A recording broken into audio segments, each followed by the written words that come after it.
Es momento de asomarse a La Ventana Indiscreta, un programa de reflexión y crítica para abrir nuestra mirada a lo mejor del cine. Conducen Anne-Marie Meyer y Hammurabi Hernández. La Ventana Indiscreta. Iniciamos.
Bienvenidos todos a La Ventana Indiscreta. Estamos como cada miércoles hablando de cine.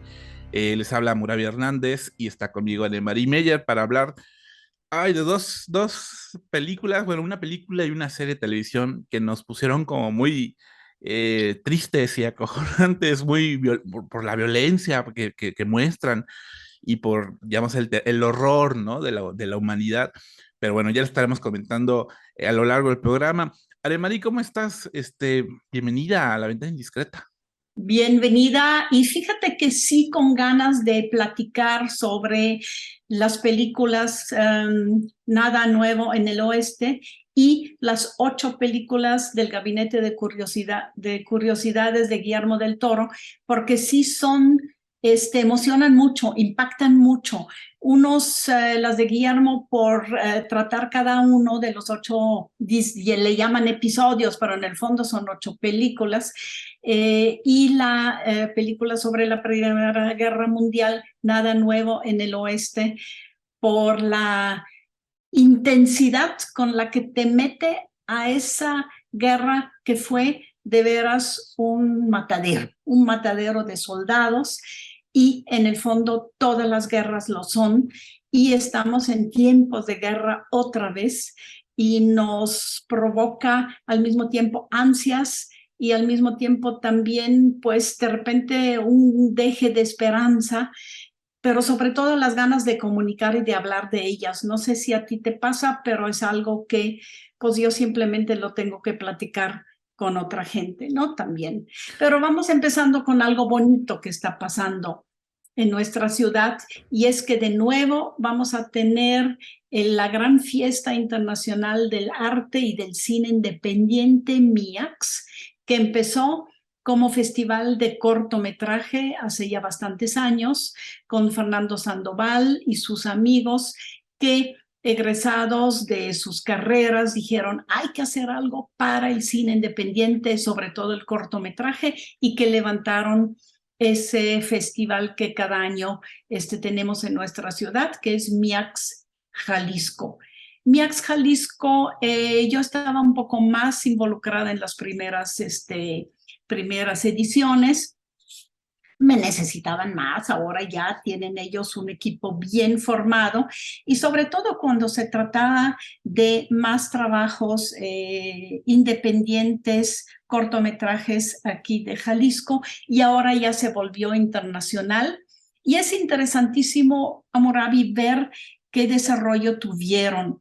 Las redes sociales ayudan muchísimo a promover y sobre todo a invitar a mandar sus trabajos a jóvenes de todo el mundo, y eso a mí en MIAX me ha gustado mucho.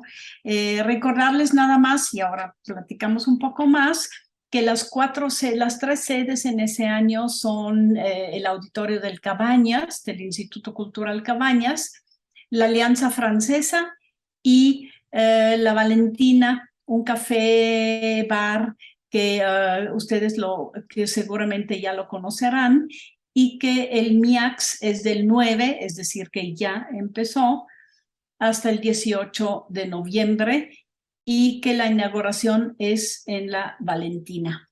Del MIAX, Hammurabi, ¿tú qué piensas? ¿No son muchos muestras y festivales en Guadalajara o todo cabe? No, pues mis respetos para 10 años de un festival de cine independiente aquí en Guadalajara, sobre todo aquí en Guadalajara. Eh, y qué padre que sigan con esa propuesta, digamos, del cine, digamos, de todo el mundo, ¿no? Porque entiendo que hay trabajos su convocatoria es bastante amplia y que sobrevivan también como a todos a los envistes pues, de los festivales culturales que hay en este país, ¿no? Eso es de muy celebrar. 10 años de MIAX. Fíjate, y no solo las películas son independientes, sino ellos también. Es decir, ellos trabajan sin cobrar todo es honorario, trabajan en el fondo en eso todo el año, le meten todo su esfuerzo, hay cambios, hay talleres, hay cada año novedades también y sobre todo la cantidad de películas que después ellos tienen que hacer una selección, tienen que buscar las secciones y todo, es mucho trabajo, bien sabemos, y pues los admiramos, ¿no? Porque le meten de veras toda la pasión y lo que finalmente hay es ver realmente un gran festín de novedades a través de todo el mundo. Felicidades entonces a MIAX, busquen su página MIAX Jalisco y ahí están ellos en todas las redes sociales. Y está del 9 al 18 de noviembre, va a estar en el Museo Cabañas del 9 al 13, en la Alianza Francesa del 14 al 17 y la clausura y la inauguración y la clausura en la Valentiana, en este lugar de café, cocina y arte. Almari, tú tienes noticias sobre Pinocchio, ¿no? Tú pudiste ya verla finalmente y al parecer hubo una buena recepción y hubo una buena experiencia de que el equipo de producción que estuvo aquí en Guadalajara, porque hay un equipo de producción de Guadalajara que participó en la película, pudieron ver la película finalmente y fue padre, fue una experiencia así como muy positiva que se reunieran y pudieran ver como lo que trabajaron finalmente en pantalla grande. Sí, fíjate que fue un gesto maravilloso, tanto de Guillermo del Toro como también del FIC, que invitaran de veras a una proyección familiar a todo el staff aquí del taller de Chucho y a sus familias. Es decir, tú veías, yo creo que el niño más chiquito que vi tenía como 5 años. Y la señora más grande que vi seguramente tenía 90, 95, porque andaba con toda su familia. Fue muy bonito verla de esa manera. No tanto en estreno oficial, no había nadie oficial, todo era muy familiar, pero la vimos en la Cineteca, entonces el primero, incluso a mí me tuvieron que meter ahí en una lista como familiar de alguien, porque no creas que se también invitó a la prensa, sino que era una función muy íntima, pero muy bonita. Ya hablaremos mucho más de la película porque hay que hablar de ella. Es todo un homenaje a la animación, a cómo un muñeco de madera puede adquirir vida, animarse, conmoverte, perder una pierna, estar buleado, sentirse rechazado y finalmente sobrevivir e incluso él mismo también ayudar a salvar a otros. Es decir, toda digamos, esa fuerza de la animación de poder darle vida a lo que no lo tiene y que finalmente eso es el cine, para mí la película Pinocchio es todo un homenaje a eso, de cómo el cine, cómo la animación de objetos, de fotografías, de lo que sea, puede hacer algo vivo, algo que tiene vida propia, tiene movimiento, tiene ritmo y nos emociona profundamente o quizás incluso a veces más que algo real que estamos viendo. Y eso es lo que viví el lunes pasado con esa función especial de Pinocchio. función especial, porque bueno, ya viene próximamente el estreno, ya se anunció que el 24 de noviembre es el estreno en salas de cine y el 9 de diciembre es el estreno en Netflix. Pero obviamente, pues yo creo que mucha gente va a ir a correr a ver a la función en cine y sobre todo en la Cineteca. Probablemente nada más estén en algunos cines, no creo que estén en los cines comerciales tipo Cinépolis, sino probablemente esté nada más en Cineteca FIC y quizás algunos otros salas como cines más alternativos o independientes de los del duopolio pues que hay de exhibición aquí en México. Y obviamente pues vamos a estar al pendiente, pues tenemos ya, queremos platicar con la gente de producción de la película de aquí de Guadalajara y obviamente pues ya la veremos y la comentaremos y le daremos nuestra opinión sobre la película. Y sí, yo quisiera que pues invitar a todos ustedes ya que se preparan para verla en salas, aunque ya en diciembre estará en Netflix, pero sí es importante, tiene una calidad de detalles. Tiene una mezcla también de estilos. Lo básico es stop motion, pero también hay otros estilos de animación. La banda musical es maravillosa, como siempre de Desplatz, y hay unos es que es musical también, te digo, es animación, tiene partes de musical, tiene drama, tiene tragedia, tiene aventura, tiene thriller también, casi casi policíaco con persecuciones.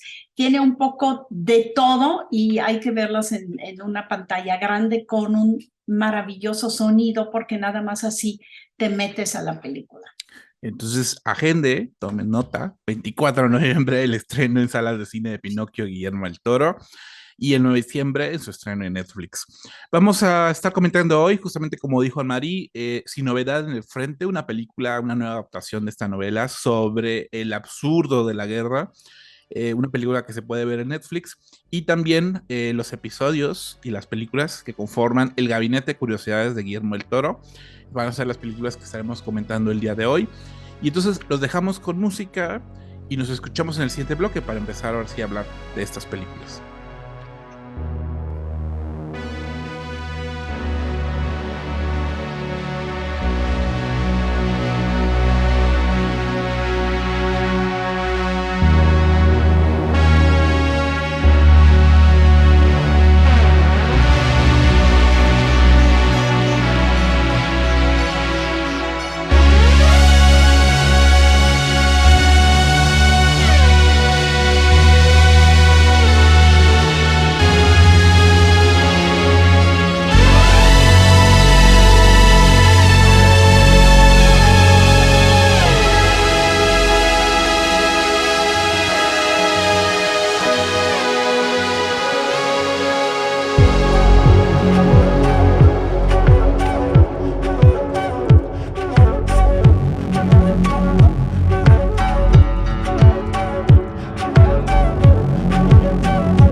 Seguimos hablando de cine en La Ventana Indiscreta. Es momento de asomarse a La Ventana Indiscreta.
Regresamos a La Ventana Indiscreta. Estamos escuchando música de Volker Bertelmann para la película Sin Novedad en el Frente.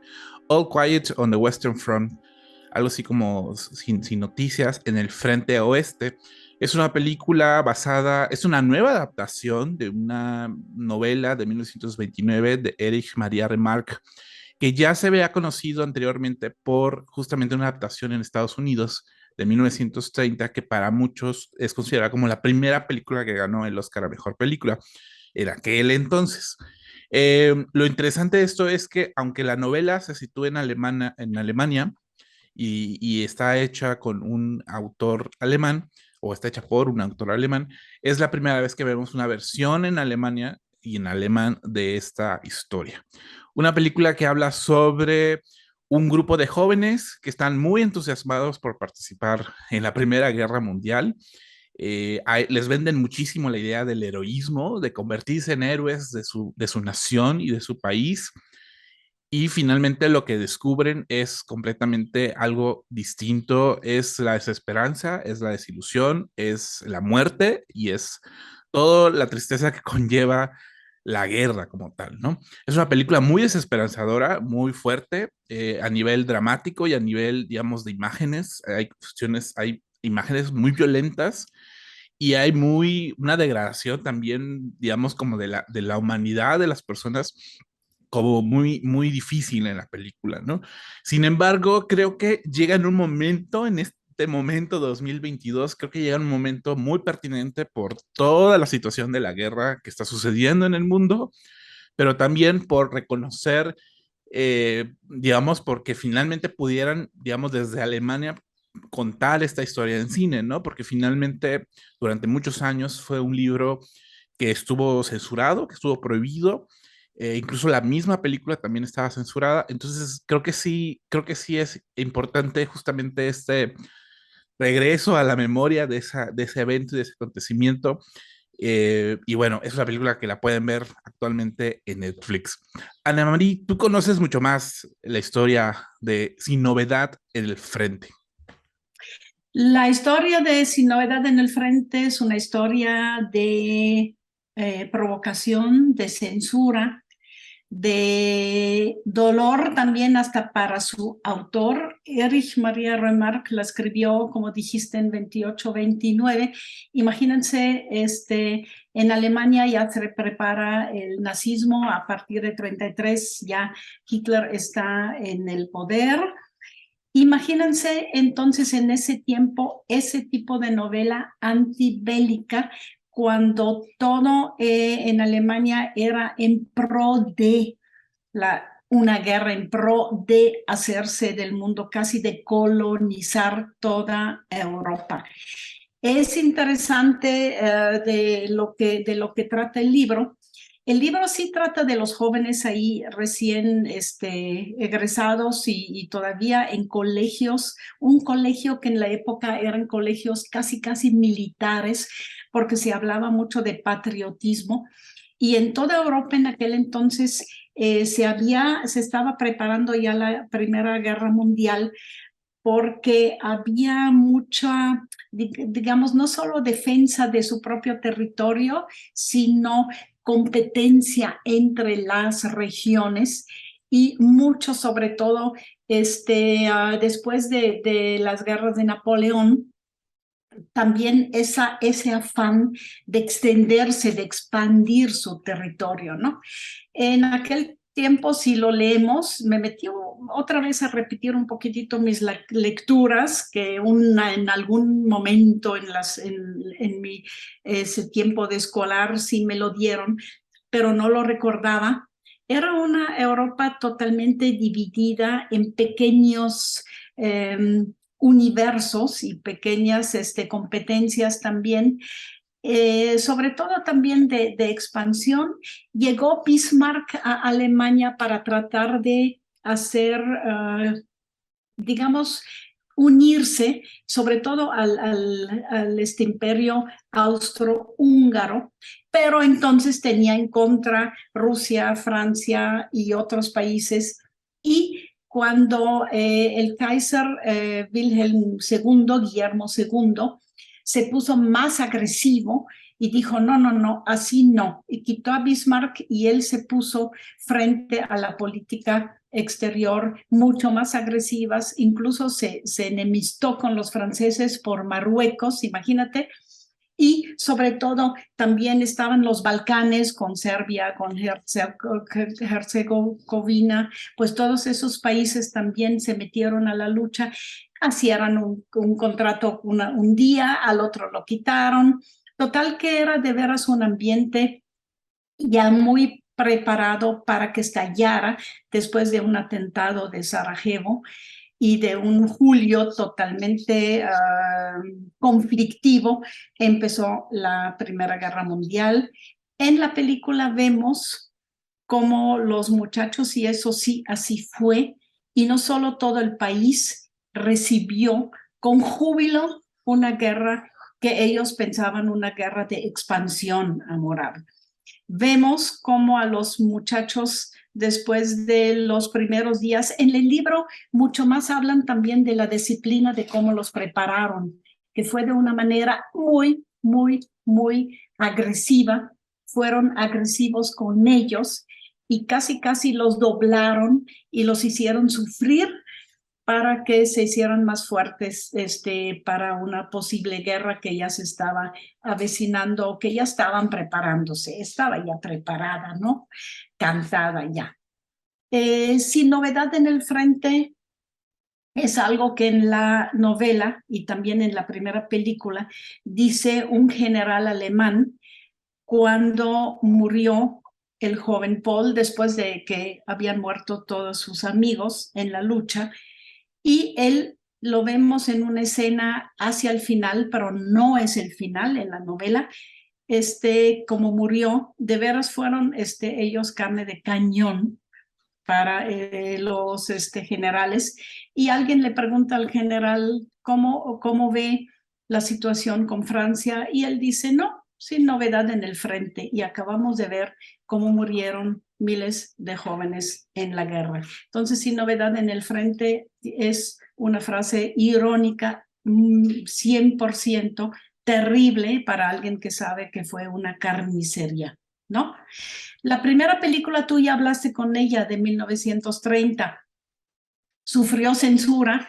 Primero en Estados Unidos se estrenó y en Alemania también después de unos meses, en abril de 1930, en Estados Unidos, en Berlín, en diciembre del mismo año, pero después de una semana, quítenme esa película y no solo se censuró una parte, un recorte, sino se censuró, se prohibió de plano la película.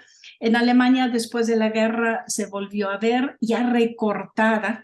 Y fíjate que encontré como uno de los, algo que me sorprendió muchísimo, que en Francia hasta 1963 se pudo ver en salas de cine. Así que fue un título, y tú me recuerdas, fue una novela y fue también una primera película censurada, recortada, que causó molestias en todas partes, tanto una versión muda que habían hecho con entretítulos y la de blanco y negro hablada con relativamente pocos diálogos, pero algunas partes coloridas en la época, ¿no? También.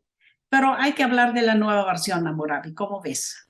Sí, finalmente, bueno, la nueva versión es una nueva adaptación, en este caso contadas desde de la perspectiva, digamos, también alemana, dirigida por Edward Berger, que yo ya había sabido algo de él a partir de una serie de televisión que se llama Deutschland 83, una serie de televisión bastante reconocida. Y bueno, lo que vemos en la película, o sea, hay momentos y hay imágenes que me parecen bastante intensas, perturbadoras, en el sentido no de un horror, digamos, como de monstruos, como el de Guillermo el Toro, sino de horror como de lo burocrático con que se vuelve y se convierte, digamos, toda la maquinaria de la guerra, ¿no? De hecho, la película tiene un inicio y un final eh, muy hiriente, ¿no? Por la manera en que, digamos, hay como ciclos y hay eh, como que los soldados finalmente son, como tú dices, carne cañón, que nada más sirven para las ideas extremistas de quienes dirigen esos regímenes y esos cuarteles. La película empieza justamente con un personaje, un muchacho, un joven que termina muerto en el frente de la guerra. Y luego lo que vemos a lo largo de la secuencia de créditos es su uniforme, cómo lo porta y cómo se recogen todos los objetos de los soldados perdidos, de los soldados muertos, y después todos esos uniformes se lavan y se reciclan y se entregan a los siguientes soldados que van a seguir digamos, en los próximos años. Y uno de ellos, el protagonista, nota que su uniforme tiene el nombre de otra persona y dice, ah, esto es de alguien más, ¿no? Y digamos, el oficial le dice, no, no, no, fue un error, de seguro no le quedó lo suficiente, pero nosotros sabemos que ese uniforme perteneció a alguien más. Y luego la película termina justamente en una situación también muy similar, ¿no? Entonces es como esta idea como de la guerra como algo que nunca acaba, que siempre está reciclándose, que siempre está renovándose, por así decirlo, como si fuera un círculo vicioso, ¿no? En donde nunca termina, ¿no? Y esa sensación de desesperanza en un momento en donde, digamos, lo que vemos en la película son ya los últimos años de la guerra, cuando ya parece que va a haber un armisticio, parece que va a haber paz, pero no, no, finalmente esa sensación esa necesidad de ciertos liderazgos que necesitan que haya guerra para que haya dinero, para que haya, para exacerbar como ciertas ideas nacionalistas, siempre está ahí presente y los que finalmente sufren, y los que finalmente viven eso, pues son los soldados, ¿no? Los que están en el frente son realmente los que viven los tormentos de la guerra, ¿no? Entonces sí es muy interesante el contraste, ¿no? Entre las escenas de guerra con las escenas, digamos, como de los cuarteles, ¿no? De los coroneles que están en sus oficinas completamente a salvo y comiendo platillos muy exquisitos, ¿no? En comparación a los soldados que viven en la hambruna completa y en la desesperación completa. Sí, esos tres niveles son muy obvios, ¿no? También nos encontramos casi siempre y lo terrible está en el nivel de tierra, tierra, fango, lluvia, suciedad, miedos, trincheras, ver morir, incluso dar muerte a uno que después muere a tu lado y que ya no es el enemigo francés, sino que es un muchacho que también lleva el apellido de Durán. Tú llevas el apellido de Paul, pero nada más para algunos, porque para los de arriba tú eres alguien al que se le da un uniforme de un muerto, también botas de otro muerto, el uniforme, las botas, todo muestra que detrás de la guerra también hubo industria de guerra, la industria para fabricar no solo armas, sino uniformes, botas, todo lo que se utiliza en una guerra. Y por el otro lado, el segundo nivel que se ve también con bastante tiempo es el tren donde van los negociadores que están también en el frente y se encuentran en un tren, por un lado los franceses y por el otro lado los alemanes, y como los alemanes en el fondo ya tratan de impulsar un armisticio para darle fin a ese matadero, a esa carnicería en la que se convirtió ese frente. Y por el otro lado también, sí, como tú dices, bien en un palacio, los altos mandos que simplemente dicen no, no nos vamos a rendir, no vamos a firmar nada, hasta que finalmente sí tienen que firmar la capitulación, ya no un armisticio, sino la capitulación. Es interesantísimo cómo esos tres niveles juegan y como vemos que finalmente es el poder que decide cuántos miles y millones de muertos habrá en una guerra. terrible, terrible, ¿no? Amorable. Sí, incluso ya saben perfectamente quién puede sobrevivir, quién no, lo saben, son conscientes de eso y aún así permiten que haya esa guerra. Em, por momentos la película me recordó a 1917, la película de Sam Mendes, que también se sitúa en la Primera Guerra Mundial.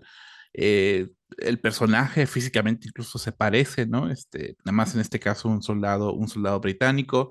Habrá quien recuerde Salvando al Soldado Ryan, ¿no? Sobre como todo digamos, lo intenso que es la guerra. Nada más que, por ejemplo, esas películas son mucho más abocadas al heroísmo y a la historia de de los vencedores, ¿no?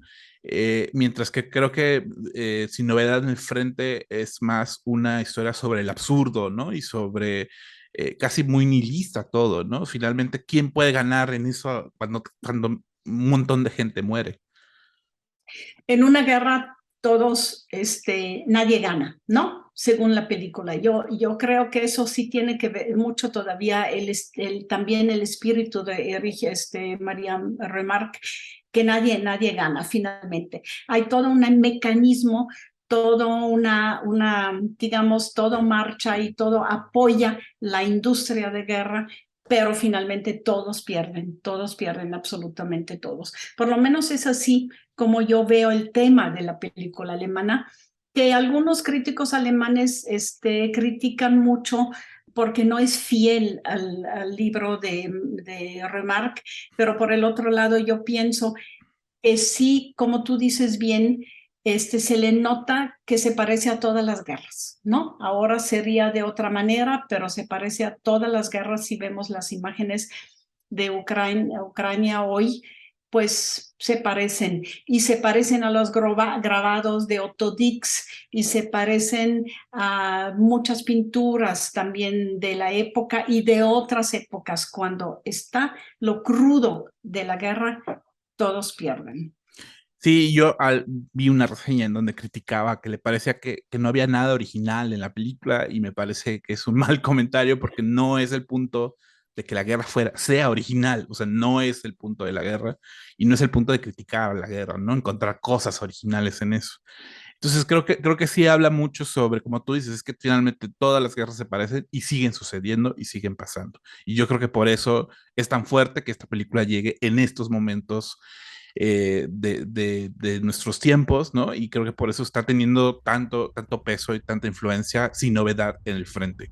Almarí, los dejamos con música de Volker Bertelmann, de la película All Quiet on the Western Front, y nos escuchamos en el siguiente bloque, La Ventana Indiscreta.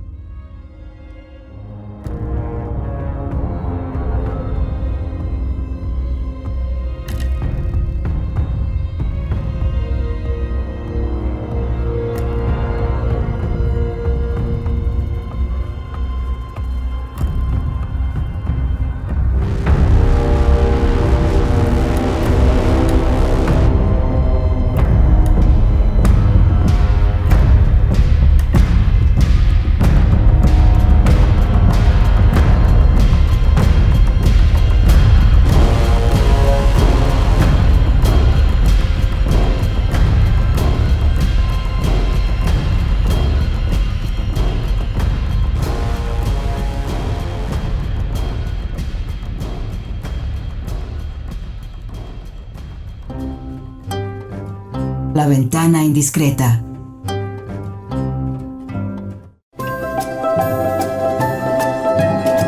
La Ventana Indiscreta.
Bienvenidos de regreso a La Ventana Indiscreta. Empezamos el bloque escuchando esta canción ya muy conocida que aparecía en la introducción, en el inicio de esta serie de televisión de Alfred Hitchcock Presenta, y luego hicimos ahí una especie de evolución a la música de créditos iniciales de El Gabinete de Curiosidades de Guillermo del Toro. ¿Por qué esas dos? Porque creemos que la influencia de Alfred Hitchcock en Guillermo del Toro es muy importante y no dudamos que este concepto de antología de películas de terror con un presentador que es Guillermo del Toro en esta ocasión, pues venga justamente de este concepto de televisión de Alfred Hitchcock.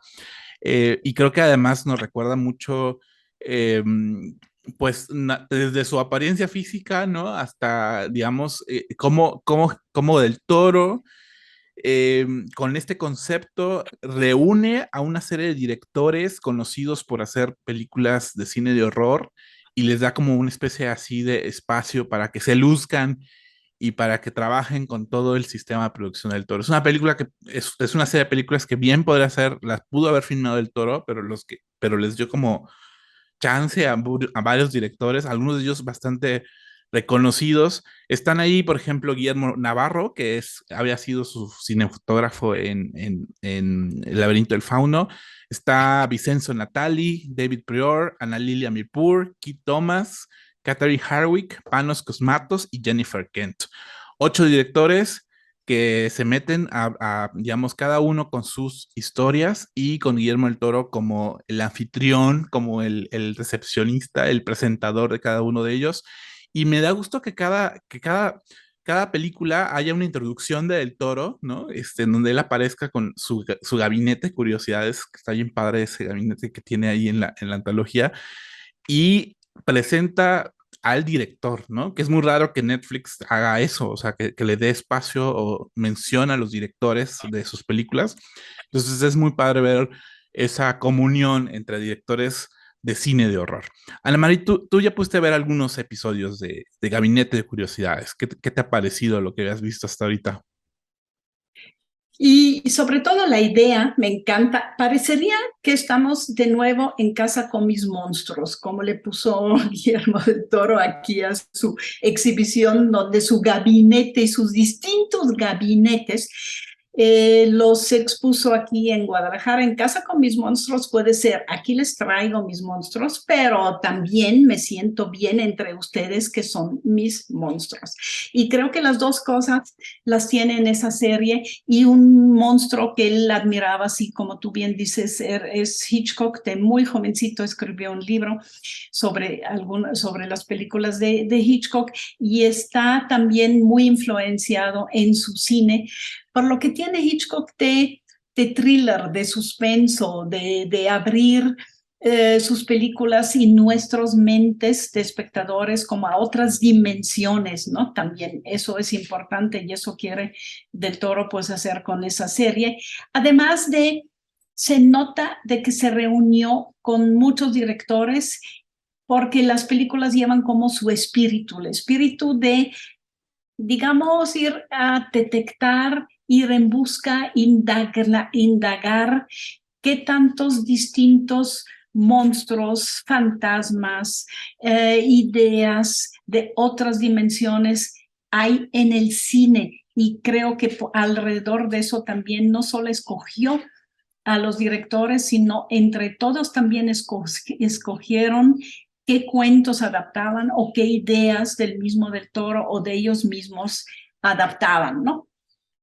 Me gustó mucho, como tú dices, el gabinete, que en el primer episodio o la primera película se despliega, se ve una cosa antigua, un mueble antiguo, y a él le da vuelta alguna como tuerca, una cosa grande, se despliega hacia arriba, crece, y de repente de ahí saca también la llave, que es la llave de Lot 36, que es la primera película dirigida por Guillermo Navarro. ¿A poco no es bonito que un director digamos, le confíe una historia de él mismo a su cinefotógrafo que lo acompañó en sus aventuras, ¿no? También. Guillermo Navarro aquí, con idea del mismo del Toro, narra una historia que tiene que ver, empieza incluso con Reagan y una guerra, la guerra de Irak. Luego, en aquella época, cuando estaba la guerra también, con todo el racismo, que esa cosa que tiene hoy en día muy fuerte Estados Unidos, que todos los extranjeros que tenemos aquí hay que correrlos. Nosotros ya queremos otra vez una blanca Estados Unidos, bueno, como nunca la han tenido, pero bueno, así la quieren. Y esa es la primera película donde incluso un papel importante es de Elpidia Carrillo, la mexicana, y un racista norteamericano, también con, digamos, muebles antiguos, muebles que despliegan la magia incluso judío-alemana. Si vemos uno de los personajes que es un alemán que sabe sobre espiritualismo, y finalmente sobre eso trata esa primera película. Y luego, por ejemplo, en la segunda película, la de Graveyard Rats, que es sobre un hombre que se dedica digamos, a exhumar cadáveres y como a robarse las cosas, digamos, las propiedades con que los entierran, ¿no? O sea, como las riquezas con que los entierran, y de esa manera él... Como que fuera él una rata de panteón también, él también es una rata de panteón. Hasta que se encuentra con literalmente ratas de panteón, que algunas de ellas son enormes, enormes y gigantes.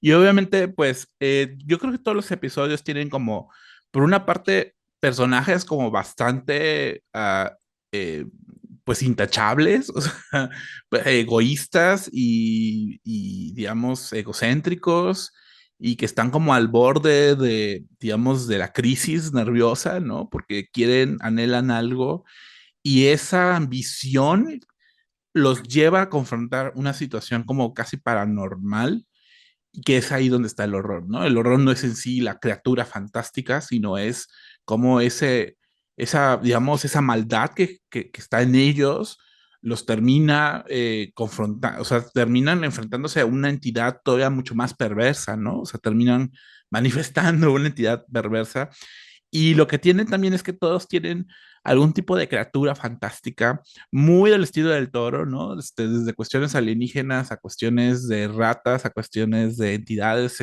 zombies o cosas muy muy en el estilo del Toro, no muy el estilo de los monstruos del Toro.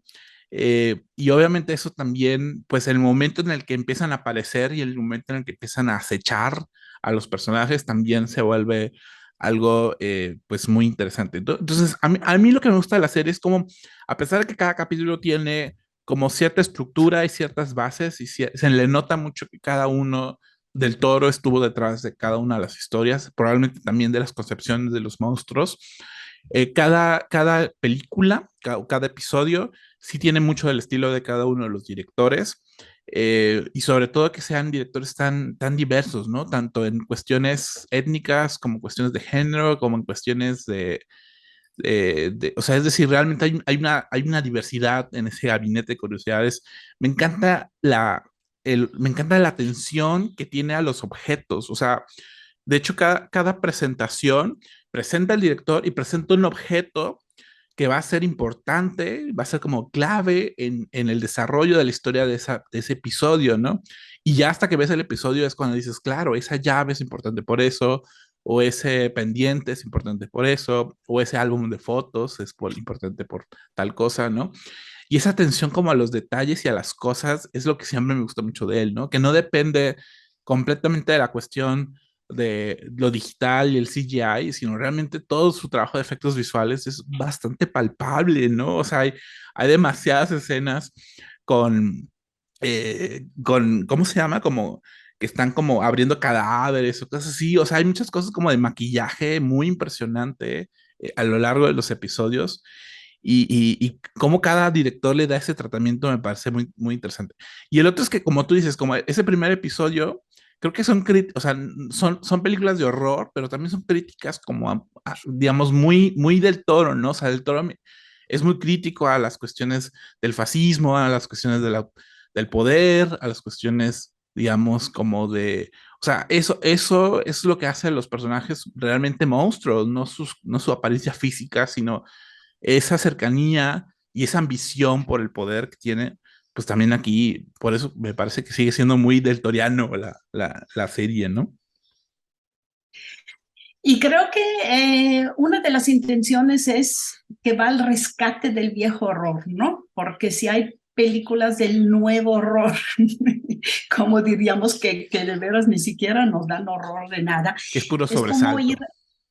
sí, es como ir al pasado y decir, perdón, las cosas viejas del pasado, los objetos, la misma gente, mezclado con el racismo de hoy y lo que ha pasado a nivel mundial también, como tú bien dices, del fascismo y lo que hemos vivido, ahí está el horror. El horror está o nace de rechazar, por ejemplo, lo diverso, de rechazar lo que no es lo mío y defender absurdidades como ser patriota, por ejemplo, y decir yo soy el único y mi país es el único grande que hay en el mundo.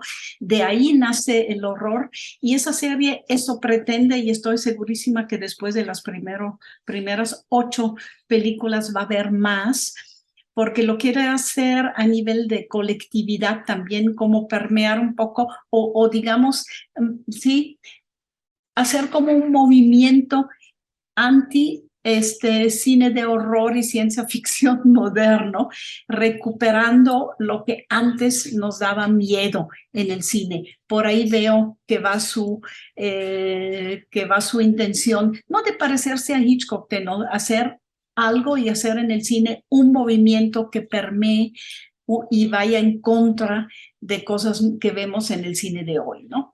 Sí, que vaya siendo su legado a partir de apoyar a un grupo de artistas. Yo sí me imagino que invite a animadores tapatíos en una segunda temporada de Gabinete de Curiosidades. Esperaríamos eso, o quisiéramos eso. O quisiera algo similar, pero por ejemplo con animación, ¿no? Y con animación de horror o animación no Disney, sino animación, ahora sí como Pinocho, ¿no? Como Pinocchio. A mí esa idea de colectividad del Toro me encanta, o sea, eso me parece, o sea, es alguien que pudo haberse quedado como en su mundito, ¿no? Y haber sido a Los Ángeles y no saber más de México o no saber más de otros directores. Pero ese diálogo que él tiene con muchos directores contemporáneos y con mucha de la gente del cine, eso del Toro me parece muy impresionante. O sea, esa faceta de productor me parece genial. Crea como comunidad, ¿no? Fue capaz como de crear comunidad y los jóvenes lo conocen a él y a Hitchcock ya no lo conocen, eso también hay que decirlo, si te parece. Bueno, eso ya es también muy triste. Yo soy muy fan de Autopsy, el tercer episodio, con F. Murray Abraham. De verdad, es una persona muy padre. Y me gusta mucho también el episodio 4 de Outside, de Anna Lily Amirpour. Me gusta que es como horror, pero desde la perspectiva femenina. Eso está genial. Entonces, como ya vamos cerrando el programa, yo sí quise dejar como el cierre del programa esta canción de Sexy Thing, esta canción de Hot for Chocolate que pues, se usa regularmente en cosas como muy sexosas, pero aquí, como es cine de horror, está puesto con mucha ironía a lo largo o al final de ese episodio de Outside. Anne-Marie, muchas gracias por acompañarme hoy en La Ventana Indiscreta y los dejamos para el siguiente miércoles y ojalá nos podamos seguir escuchando para seguir hablando de cine. Los dejamos con Sexy Thing y nos escuchamos el siguiente miércoles.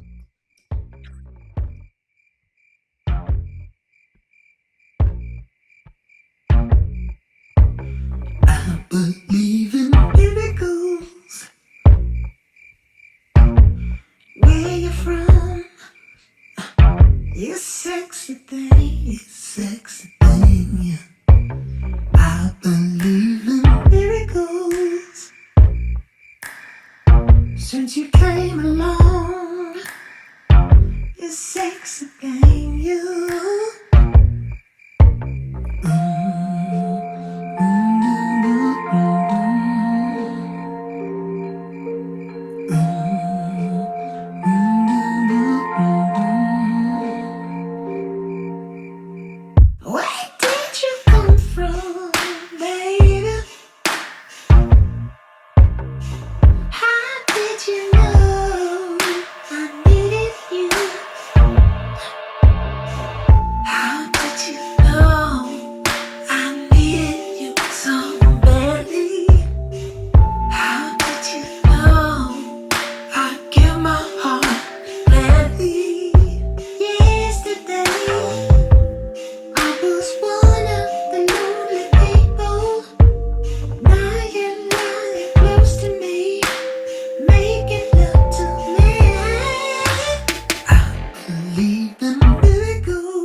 Por hoy, cerramos La Ventana Indiscreta. Nos escuchamos la próxima semana.